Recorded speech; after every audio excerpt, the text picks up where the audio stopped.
Salut à tous, changement de plan, on va parler du CRS préféré des Français. Vous allez me dire en ce moment c'est pas très compliqué. Et ça fait bim, boum. Je parle évidemment de Stéphane Ruffier, qui serait mis sur le banc de l'AS Saint-Etienne. Et forcément, ça choque un peu parce que c'est à la fois une légende du club, car avec 383 matchs joués pour Saint-Etienne, il est le 10e joueur avec le plus de matchs pour le club. Il a été international français, 5 fois parmi les meilleurs gardiens de Ligue 1 par l'UNFP, et à 33 ans, il est pas si vieux que ça. Donc comment on en est arrivé là? Est-ce que Puel a raison et qu'il y a une énorme chute de niveau pour Ruffier? Est-ce qu'il fait fausse route? Et en réalité, Ruffier n'est pas le problème stéphanois? Ou bien encore, peut-être que nous nous trompons depuis le début et que l'impression qu'on avait qu'il était bon était une hallucination collective. Pour en avoir le cœur net, on va utiliser les statistiques avancées que j'avais présentées dans cette vidéo pour en savoir plus sur la réalité des performances de Ruffier. Les données qu'on a commencent à partir de 2017-2018, donc on va aller voir quelles étaient les performances de Ruffier les 2 dernières années. Donc dans la catégorie la plus importante pour un gardien qui est le shot stopping, on voit directement que Ruffier se comportait comme un gardien de très bon niveau. En 2017-2018, il avait permis au club d'éviter 3 buts selon les modèles de post-shot expected goals, et en 2018-2019, il avait fait encore mieux en évitant 5 buts au club. Il avait donc été un facteur très important dans la bonne performance de Saint-Etienne ces 2 dernières saisons, et on peut très bien imaginer que c'était le cas auparavant également, même si on n'a pas les données pour le confirmer. On peut par contre signaler que 2018-2019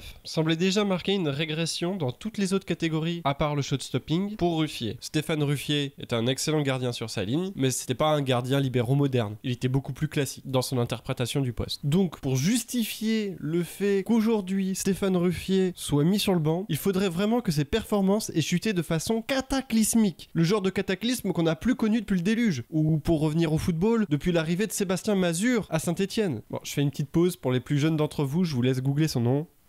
Voilà, on est reparti. Donc, est-ce que les stats trouvent que Stéphane Ruffier est si mauvais que ça? Et la réponse est oui. Malheureusement, oui, et encore oui. Sur les 3 années de disponible, il est le 2e plus mauvais gardien des 5 grands championnats. Le seul gardien plus mauvais que lui est Fabian Bredlow, qui était gardien à Nuremberg l'année dernière et qui a perdu sa place au bout de 15 matchs. Ils ont fini dernier du championnat et désormais, il est gardien numéro 2 en 2e division allemande. Donc oui, Ruffier est extrêmement mauvais. Pour vous dire en chiffres ce que ça donne, en termes de shot stopping, qui est sa qualité première, il est dans les 5% les plus mauvais. Pareil pour capter les centres. Il est dans les 10% les plus proches de sa ligne lorsqu'il fait des interventions défensives. Sa fréquence d'intervention en dehors de la surface est parmi les 15% les plus mauvais. Et sa précision de jeu long est dans le dernier tiers. Ah oui, j'ai oublié de vous dire. Pour illustrer à quel point être dans les 5% les plus mauvais du shot stopping est problématique, cette saison, il aurait déjà coûté 10 buts à Saint-Etienne. Et en plus de ça, il a pas joué tous les matchs. Il est sur un rythme horrible. Le seul gardien de Ligue 1 qui a fait pire dans les données disponibles,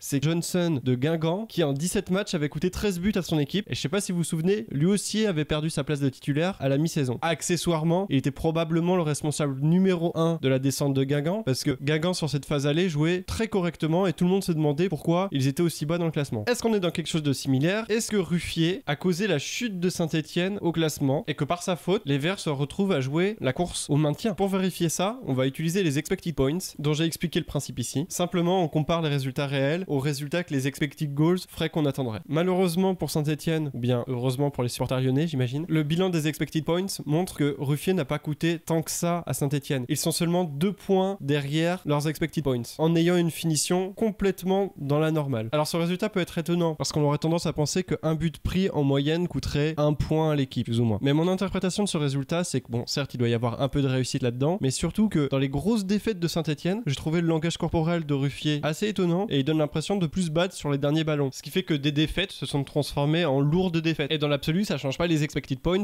mais plus la différence de but attendue. Là, je me suis éloigné des statistiques en disant ça, parce que j'aurais du mal à le prouver. Du coup, quand on a tous ces éléments-là, la mise sur le banc de Ruffier fait sens, même si ça va pas résoudre tous les problèmes. Surtout que Jesse Moulin, je pense que tout le monde s'accorde à dire qu'il a l'air d'être un plutôt bon gardien, et le peu de données qu'on a sur lui jusqu'à présent, parce qu'il a pas eu beaucoup de minutes, sont très encourageantes. Je pense que Puel a pris une décision très difficile, mais que si on reste pragmatique, on se rend compte que ça s'imposait. Est-ce que vous êtes d'accord? N'hésitez pas à me le dire. On se retrouve prochainement pour une nouvelle vidéo, probablement sur Martin Braithwaite, mais j'ai déjà dit ça la dernière fois, donc on verra. À bientôt!